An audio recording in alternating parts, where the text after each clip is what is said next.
अस्सलाम वालेकुम। आज हम आपके साथ शेयर कर रहे हैं सूजी के हलवे की रेसिपी।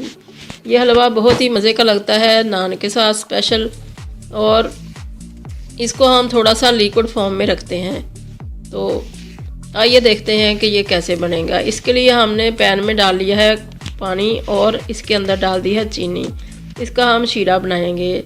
जब इसका दाना घुल जाए तो ये हमारा शीरा तैयार हो जाएगा। हमने सूजी 1 kg ली है और चीनी भी 1 kg ली है।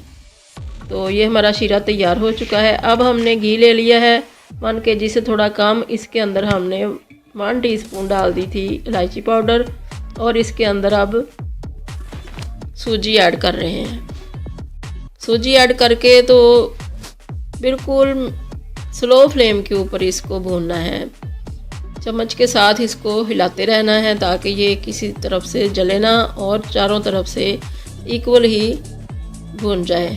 और शुरू में ये ड्राई हो जाती है, ऐसे लगता है कि इसमें घी है ही नहीं, और आहिस्ता आहिस्ता जैसे जैसे ये भूनती है तो ये घी छोड़ने लगती है। तो बिल्कुल स्लो फ्लेम के ऊपर इसको हमने पिंक होने तक भूनना है। बहुत अच्छा सा चारों तरफ से हमने इसको हिला हिला के भूनना है ताकि ये बहुत अच्छी सी चारों तरफ से पूरी की पूरी सूजी हमारी पिंक हो जाए। तो जैसे जैसे ये भून रही है वैसे वैसे ये घी को सेपरेट हो रहा है इसमें घी।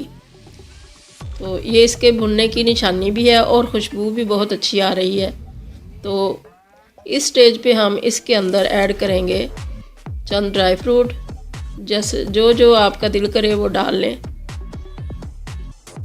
और फिर इनको हम 1 मिनट के लिए सूजी के अंदर ही फ्राई कर लेंगे। बहुत अच्छी सी इनकी स्मेल आने लग जाएगी जब, और थोड़ा सा और कलर चेंज हो जाएगा। 1 मिनट के लिए ही सिर्फ इनको डाल के तो फ्राई करना है, नहीं तो ये जल जाएंगे। तो अब हमारी सूजी तैयार हो चुकी है, भुन चुकी है। अब हम फ्लेम को और कम कर लेंगे ताकि जब इसमें हम शीरा डालें तो ये उछल के बाहर ना आए। हमने फ्लेम कम कर ली है और भी। अब इसके अंदर हम एक साइड से शीरा डालेंगे, क्योंकि जब शीरा डालते हैं तो ये सूजी जो है ये उछल के हाथों के ऊपर आती है, तो ये बड़ी डेंजरस है। एक साइड में शीरा डालेंगे और जब ये कूल डाउन हो जाएगी तो फिर इसके अंदर हम बाकी का शीरा भी ऐड कर देंगे। ये आधा हमने डाल दिया है और इसको हिलाएंगे ताकि इसमें गुठली ना बने, और फिर इसके अंदर हम बाकी का जो है शीरा वो भी ऐड कर देंगे।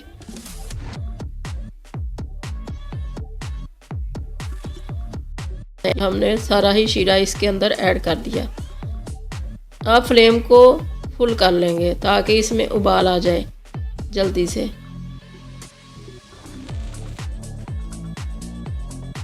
जैसे ही इसमें उबाल आएगा आंच को हम फिर कम कर लेंगे ताकि इसका दाना अच्छी तरह से घुल सके। और इसके अंदर हमने ज़र्दा कलर थोड़ा सा ऐड कर दिया है, बिल्कुल हल्का सा।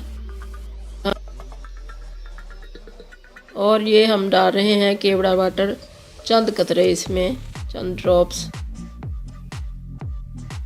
तो बहुत ही मज़े की खुशबू आ रही है इसकी। वैसे सूजी की अपनी खुशबू भी बहुत मज़े की लगती है। तो थोड़ी सी इसमें हमने केवड़ा की और इलायची की खुशबू भी आ रही है।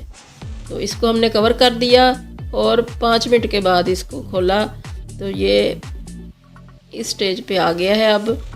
अब इसको 2-3 मिनट के लिए और हम रखेंगे ताकि ये अच्छी तरह से पक सके। ये हमारा हलवा जो है ये बिल्कुल डन हो चुका है। अब इसके साइडों पे घी जो है सेपरेट होगा, तो हमने इसको प्लेट में निकाल लिया और सबसे पहले हम सायों की तरफ भेज रहे हैं। इस तरह से खाएं, बहुत मज़े का लगता है। आप भी बनाएं। अल्लाह करे आपका बहुत अच्छा बने। दुआओं में याद रखिएगा। अल्लाह हाफिज़।